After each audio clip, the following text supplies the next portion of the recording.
not causing pain to others, ahimsa, truthfulness, satyam, never angry, always peaceful, shanti, renunciation of the fruits of your actions, tyaga, never speaking falsely or maliciously of others, compassion for all beings, not coveting what others have, gentleness, modesty, never fickle, full of vigor, always forgiving, courageous in adversity, pure of body and mind, no hatred toward anyone, and never puffed up with pride. These are the characteristics, Arjuna, of a man or woman destined for a divine life. Bhagavad Gita, Chapter 16, The Yoga of the Divine and the Demonic, Slokas 2 and 3.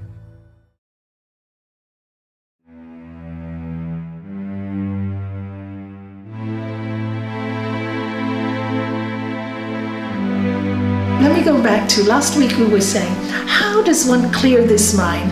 And Sri Patanjali tells us in Book 2, Sutra 28, by the practice of the 8 limbs of yoga, the impurities dwindle away, and there dawns the light of wisdom, leading to discriminative discernment. So what does this mean? You know, all of you know modern science today, right? It says neuroplasticity, it says, oh, neuro this and neuro pathways, and he said it ages ago. He said, this is a practice. If you do it every day without a break and all your heart, your life will change. Now, everything is modern and they put their own words to it, and people, oh, Nani, this is really interesting. So, 3,000 years ago in this book, made it really simple. Made it really simple. If you do this, if you do it, not me do it for you, but if you do it for you, you become your best doctor, you become your best psychiatrist, you become your best friend. Bhagavad Gita, who is your worst enemy? Yourself. Who is your best friend? Yourself. Where do the thoughts live? Your mind. Not my mind. So the secret of healing is to look after our mind. And when we look after the thoughts in our mind, our soul becomes alive. So there is the map Sri Patanjali gives to us so clearly.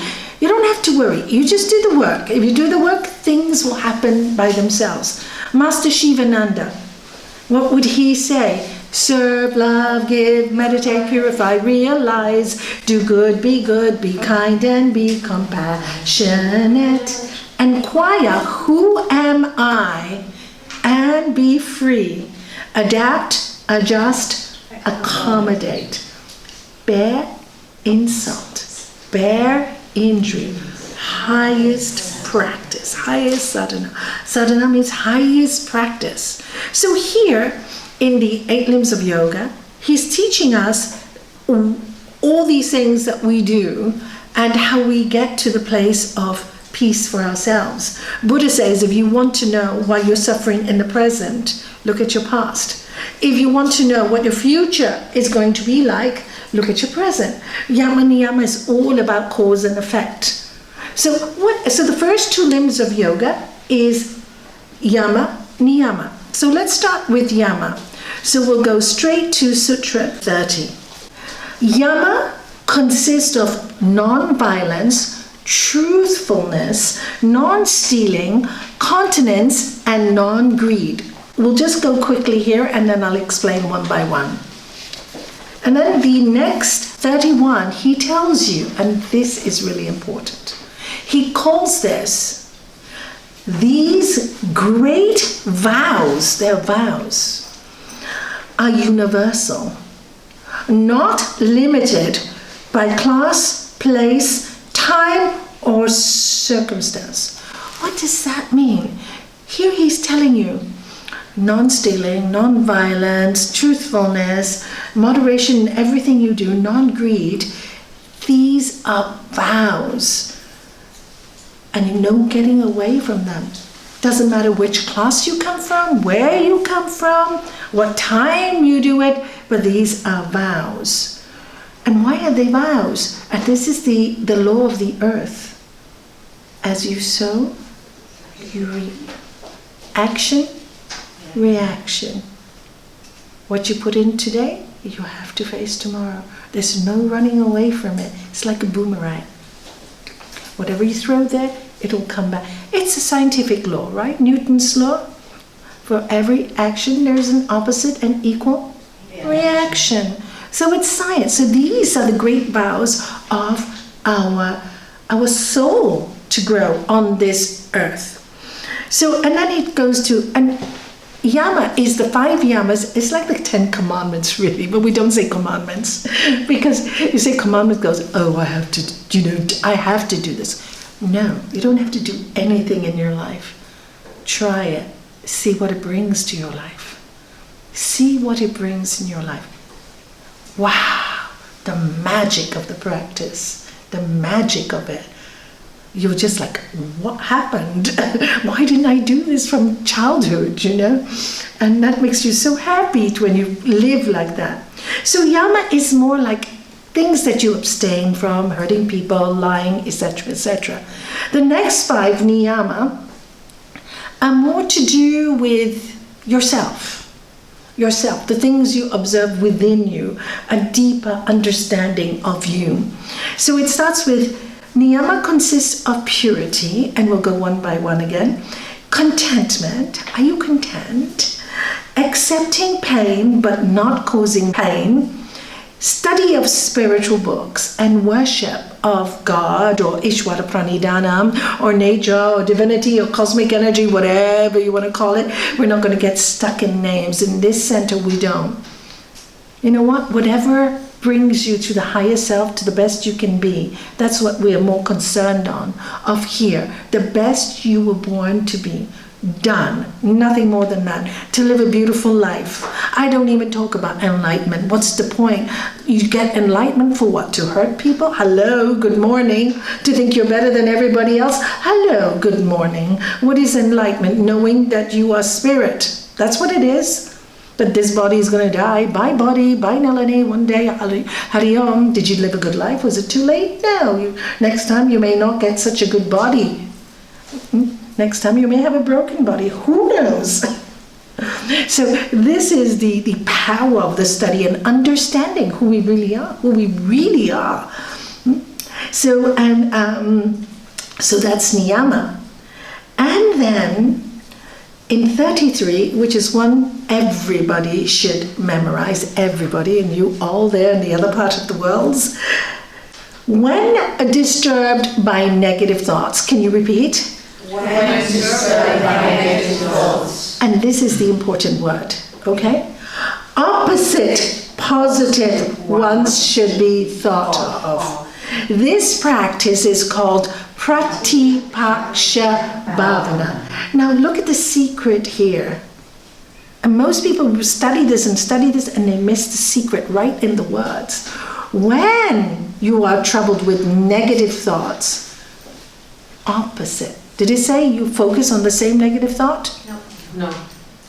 Opposite positive thoughts. What do most people do when they practice yoga? They want to be so holy. It doesn't happen overnight, folks. I don't even know what happens when we die. All we can do is our best, right? So when they think something bad, as minds will, because the mind will think good, bad, it's just the state of the mind. The practice is non-attachment. That's another practice, right?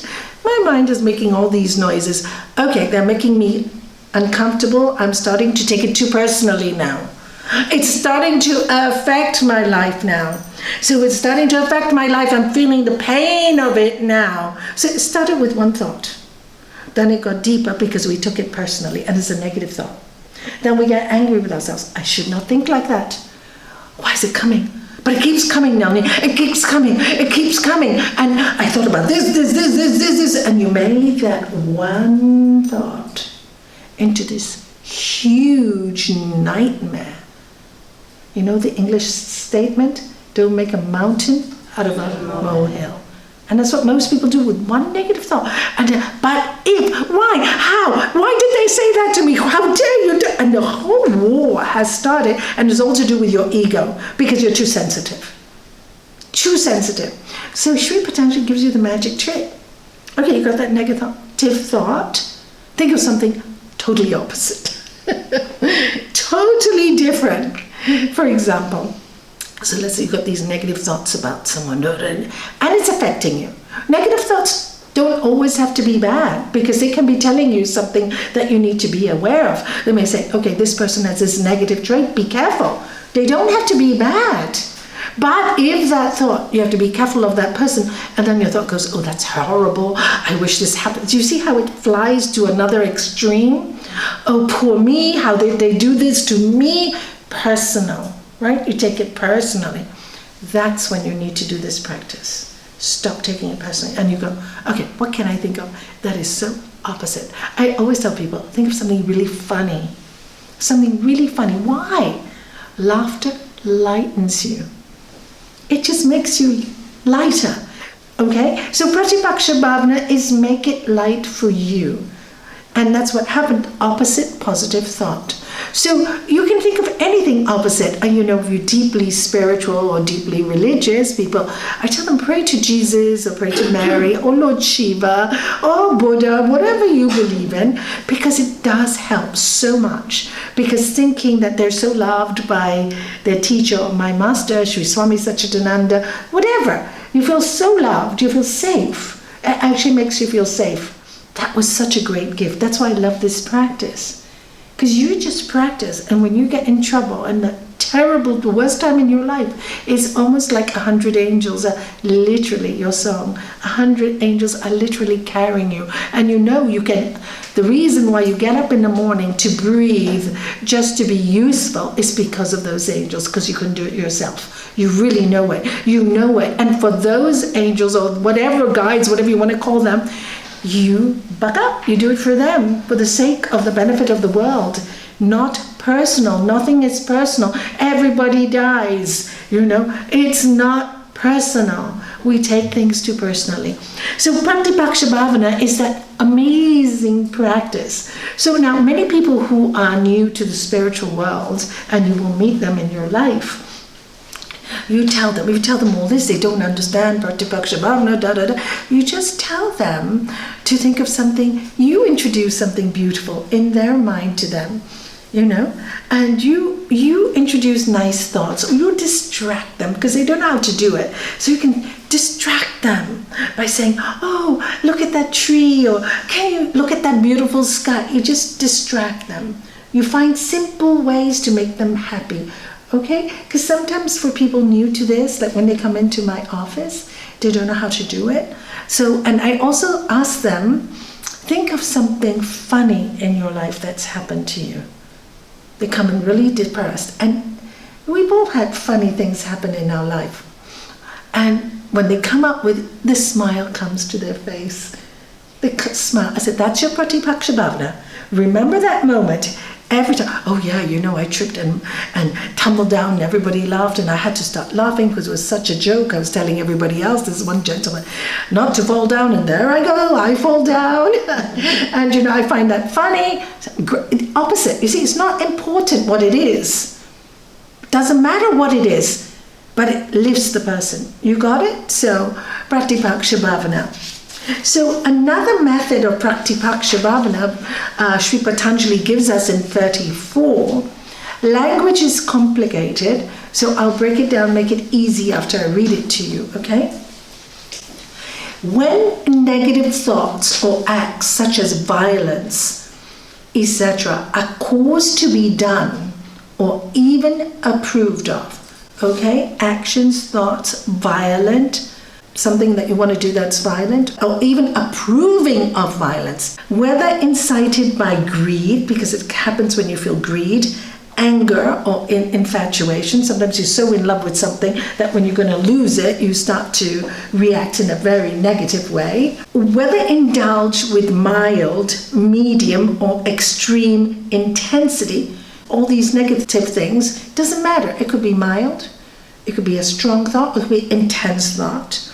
They are based on ignorance and bring pain. Reflecting thus is also Pratipaksha Bhavana. So here he's telling us, Another way to do this, another way to get out of this negativity is actually when you're about to do something negative. Like for example, let's say you tend to, like in the beginning, when in my early, I can tell you because I can tell you what I used to do when I used to get upset with something or angry, and I used to, my poor husband used to be the brunt of it. Never scolded anybody, only him, bless him. Anyway, so I get angry, and then it would create an argument, and then this would go on for ages. Now, when I practice Pratipaksha Bhavanam, this one really helped me. So let's say I was about to get angry, and I go, no, this negative thought is going to bring me into the same wheel of suffering, this fire. And that time I would remember, bring to my mind every time I was, poor me syndrome, and got angry, because it always comes from poor me syndrome, okay? Because if it is not poor me syndrome, it's very logical. You'll say, I don't like this is not right, you shouldn't do that, but you will say it. Poor me syndrome, you're too scared to say it, to fight, right? Which shows lack of faith in your own strength. Anyway, so that's what I could see because I was meditating. And because of the meditation, I could watch myself. I could witness it.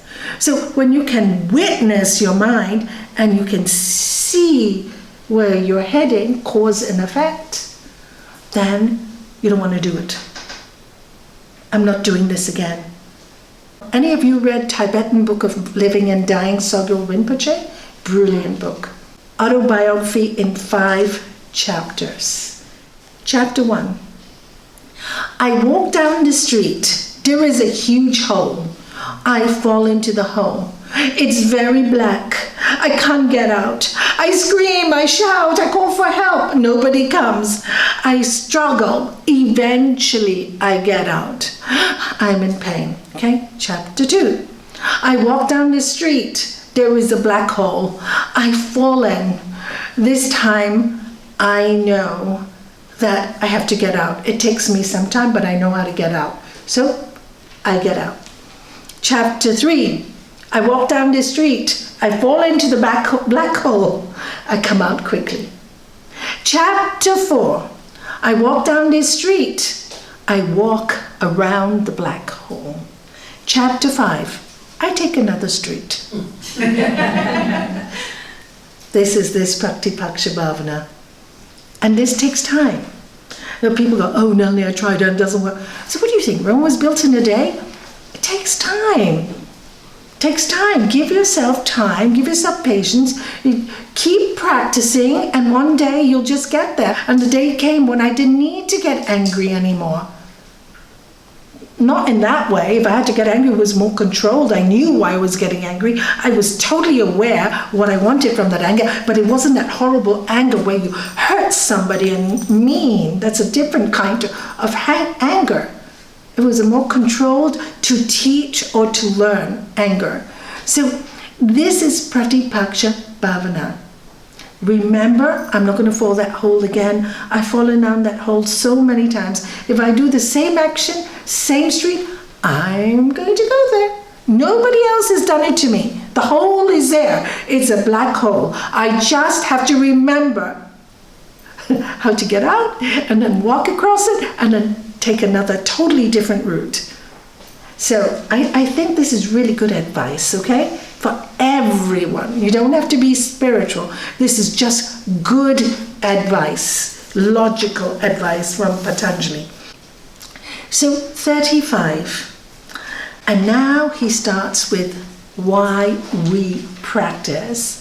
The first yama, which is non-violence, and the Sanskrit word is ahimsa. Can you all say it? Even those there on Zoom. Ahimsa. Non-violence. Okay, so he says here, in the presence of one firmly established in non-violence, all hostilities cease. So when you're with somebody who practices non-violence, including yourself, all hostilities cease. Why? because you don't have that violent thought. So you don't attract it back to you. As you think, it becomes. You cause violence, get violence. You don't cause violence, not going to come back to you. And in the presence of somebody who does that, you actually feel very safe. There's a feeling that you're safe. And even if hostilities come, there is a power presence that it's not there. Can you name one person who did this beautifully? Gandhi. Yeah. Because even when hostilities came, eventually, he won the war for India, from the British occupation by staying peaceful. His philosophy, which he created, it was called Satya Graha, which means truth without greed. He wanted to teach people all this land grabbing or taking and was greed. It was all to do with greed. So that's called Satyagraha. It was his movement, actually. So, and if you go throughout history, you will see all these great souls, that really were protected. I mean, if you think of Mother Teresa in Calcutta, with all the poverty, if any of you have been to India and been to those kind of places, a lot of poverty, lot of crooks around, lots of evil people there too. Just as there's a lot of good, there's a lot of bad. And how she just managed to get everybody to help. How she became a worldwide figure just being in Calcutta helping people because she was just focused. So there are many questions when you talk about non-violence. And one such question, somebody asked my master one time. So if we're not to hurt anyone or hurt anything, and let's say, there's a war or a robber comes into your house, what do? Do you just sit back and do nothing? And Gurudev said, that's also a bit ridiculous. You didn't invite that in. Now, let's say somebody comes to your house with a gun, threatens to kill all your family, and you have a gun in your drawer. What would you do? And one of the yogis there said, I'd let him kill my family. And then Gurudev said, no, you didn't do your dharma. Dharma is aswadharma, what we're given to do. You don't want to kill anybody, but what is our dharma? To protect family. We have to, that's why we're given them, we have to protect them, right? That's our job as mothers and fathers and brothers and sisters, is to protect. So if somebody comes, he said, get the gun and shoot the guy. Try not to kill him. Maybe shoot his leg, at least he won't do harm to the rest of your family. And this is even in the law, right? You have a right to protect yourself. Because we know sometimes when you talk to spiritual people about these things, they get so defensive. And that's why I love the Bhagavad Gita. The other text that I always ask you to study, it's on YouTube as well, the whole book. Because it talks about a warrior. He doesn't want to fight. He doesn't want a war. But he has no choice. Because these people are liars and thieves and hurting everybody and everything that is good. And his karma, he had to fight the war and he didn't want to. He said, but you're asking me to fight against my uncle. My teacher's on the other side. I can't do it. And Lord Krishna says, you have no choice. It's come to you to protect. So another time I asked Gurudev, okay, all these soldiers go to war. So what about that? He said the karma does not fall on them.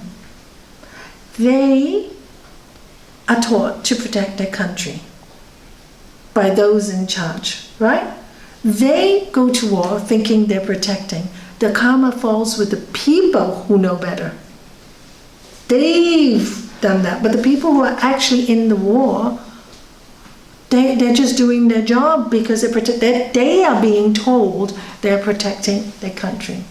Now more and more soldiers are becoming wise, and they're seeing that a lot of wars are all about greed. So people are changing, they're learning, our human intelligence, I would say, or what we're born to be like. We have a long way to go. A long way to go. And but little pockets, we can go our way and bring as much peace to the world we live in. That's what we can do. That's something we can all do, right? We may not be able to go to Ukraine or Gaza or Israel. We may not be able to do any of that, but we can bring peace to where we are. You got it? Love. Look at the love around you. Look at the kindness around you. Look at the goodness around you. Look at the people around you. It's here now. Don't sacrifice now for all those crazy things. So make the most beauty in this moment. And every time you forget, you get wrapped up in the world, which we all do. It's normal. It's normal. Don't feel bad. Just don't, oh, I'm so bad. Please, I can't stand that. Nobody's bad. Everybody's good inside. Just get on with it. Don't waste time in the chatter. That's ego. That's the ego wanting to feel, everybody feel my pain. But if you just calm, the pain will be alleviated by itself.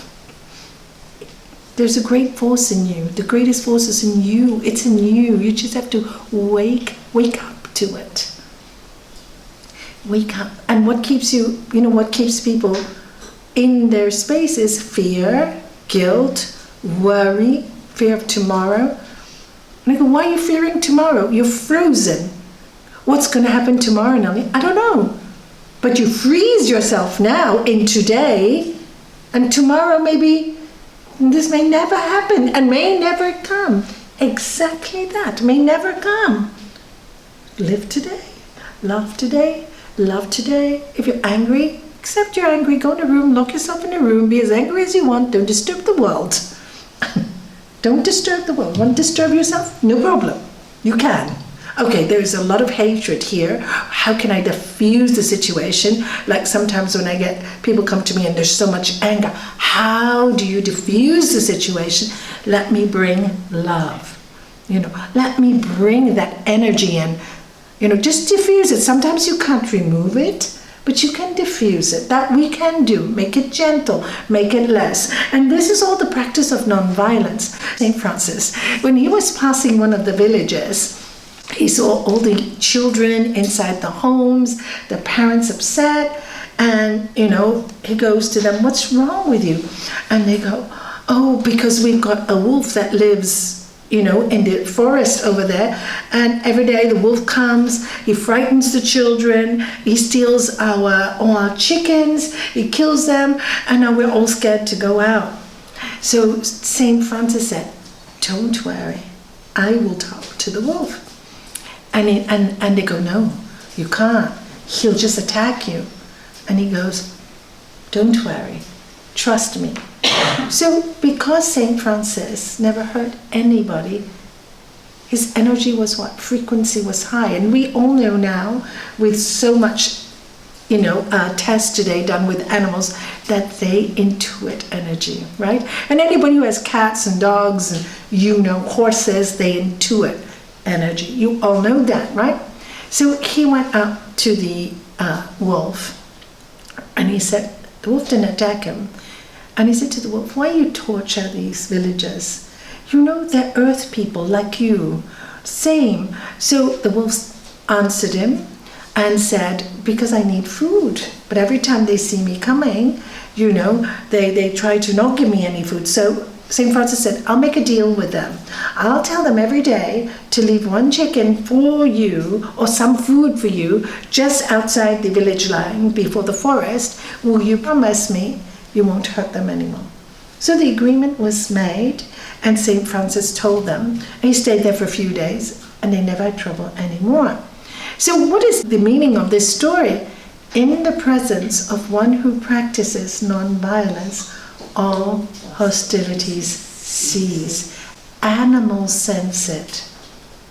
You know, you have the horse whisperers, the dog whisperers, right? They sense it. They really sense that. They know you're not going to hurt them. They won't hurt you. But with the others, people in the village, the wolf felt threatened. All he wanted was food. It's the only way he knew how. So this is why non-violence needs to be practiced. And before we finish the subject, because our time is running out, the other thing about we talk about non-violence to other people. I'm going to talk to you about violence to yourself. I better do it here, it's easier for me.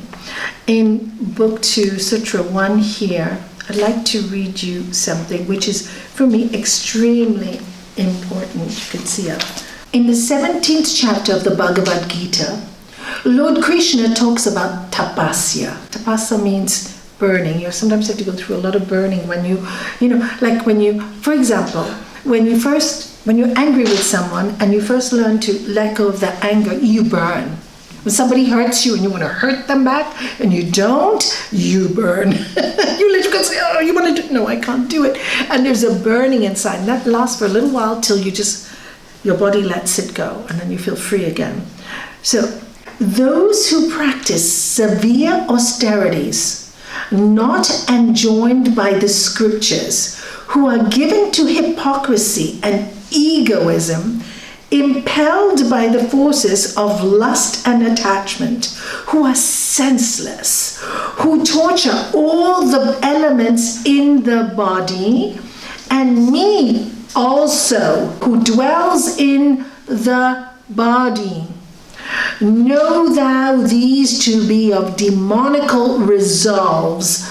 In other words, he says, when you hurt yourself and you punish yourself, self-harming we got today, this is not acceptable because you are hurting the God in you, because I am also in you. You know, our teaching is, where is the divine? But everywhere, where is the kingdom of heaven? Within.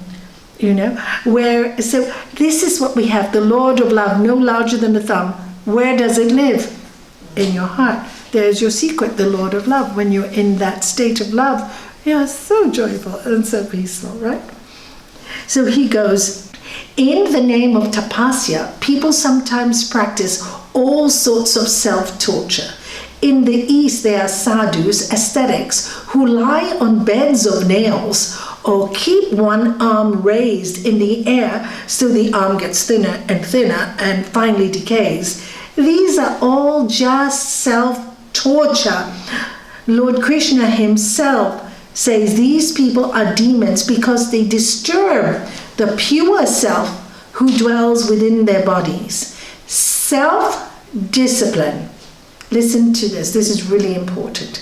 Self-discipline is an aid to spiritual progress, whereas self-torture is an obstacle. And many people think they have to torture themselves or their bodies to see the divine. You've got the Opus Dei, right? With the flagellation. You do something wrong, hit yourself. And they develop to be so disturbed as human beings. You know, you have it in all traditions. They all do that in Hindu tradition. You have to fast for so many days. What if a person is sick? They feel guilty because they can't fast, you know. It's all this is guilt based on guilt, and they harm the divine within. Nalini, are eating disorders part of self-harming? 100%. It is 100% self-harming to get attention. Self-harming, what he's talking about, these sadhus, you know, I've seen them in India, and they put all kinds of spears in their mouth. I don't know, have you seen it? You must have seen pictures. Well, I was in India. Arm like this. Yeah, arm like this the whole time. Yeah, and then they put spears in their mouth, tongue, and they get money. And they show, they have a siddhi because they can eat with... And that's why people go, and I'll finish off with the Ramakrishna story. People go, oh, just because they can walk on hot coal, they're free from the mental modification, the stuff in the mind. Hello, yes, you were very brave to do that. Congratulations. But how did that help you? That's all ego, right? Look, I can do this. It just makes you a bigger ego. But do you have peace? That is the question. That's why I love this book. Do you have peace? I don't care what you do. If you just sit at home and laugh and with your children all day and make them laugh and you have peace, you've got the yoga. Because you're in communication. You see the children as gods, and you see your friends as gods, and you see your life as a gift. Good and bad, it's a gift, it's a book, it's a story. Without bad, there's no good. Without good, there's no bad. Whoa, I'm so lucky to have a story. Do you see, this is what we should live. And that's why hurting yourself is really not acceptable. And I've seen this so much in my life, people punishing themselves. And it's ego. And everybody around them suffers. There's also manipulation, attention seeking, many things. Now the people who are doing it actually really don't know. If they have a good therapist can help them see it through.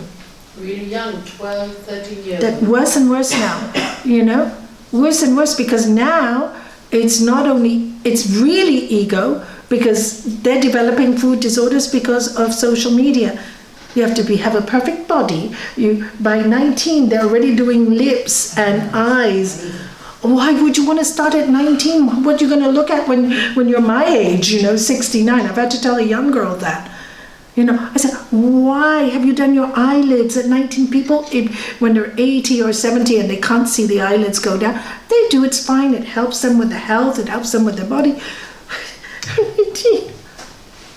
Why would you do it? You're so pretty. It's really because of social media. It's happening more and more. And this is, again, ego. All ego. And the sad thing is who suffers is mostly the family and themselves. Action, reaction. And social media is making them feel they have to be that way. So it's really quite sad. But if you tell young people, and I've had young people, and they get in touch with their spirits, they do heal. They do heal. I had one such girl. What was the other story I was going to tell you? Pardon? Ramakrishna. Oh, Ramakrishna, let's do that one, because that's really a good one. And I'll finish with this. And many of you know it, but I love this story. So there was this great saint. His name was Ramakrishna. And anyway, he had many disciples. So one day, one of his disciples is crossing a river to see him. And while he's on the boat, the boatman's rowing the boat. And he's going, oh, these people, they think they're so good, going to see Ramakrishna. Stupid people, that's too spiritual. So the disciple said, don't you dare do that. If you say one more word about my master, I will drown, I'll drown you. So the boatman shuts up. He goes to Ramakrishna. Oh, Ramakrishna, you'll be so proud of me. Today they were insulting you. And you know what I did? I told them that they said one more bad word about you, I would drown them. And Ramakrishna said, what? And you call yourself my disciple? You should have kept quiet. I said, okay, sorry, master. The next day, the same thing happens. Another disciple goes on the boat, and the boatman is insulting Ramakrishna again. And this disciple is so quiet. Oh, I'm so spiritual. I won't say a word. I'm a good person. Goes to Ramakrishna. Ramakrishna, today they were insulting you on the boat, and I said nothing. And Ramakrishna, what? And you called yourself my disciple, and you couldn't even protect me? Now there was a third disciple who heard today, and goes, Ramakrishna, I don't understand. You told him not to protect you. You tell him to protect you. What's going on? And Ramakrishna answers, it's nothing to do with me. The first man is very arrogant. He needs to learn to keep quiet. The second one is a coward. He needs to speak up. Know yourself well. Know yourself well. That's the secret. What are you? Violent? Non-violent? Coward? Too arrogant? Know yourself well. And then you apply the opposite, positive thought to help yourself. You become your doctor, your spiritual doctor, your soul doctor. And then what would have come to you out of that anger or pain that you had caused will stop coming your way. Because you'll stop making those ripples in your life.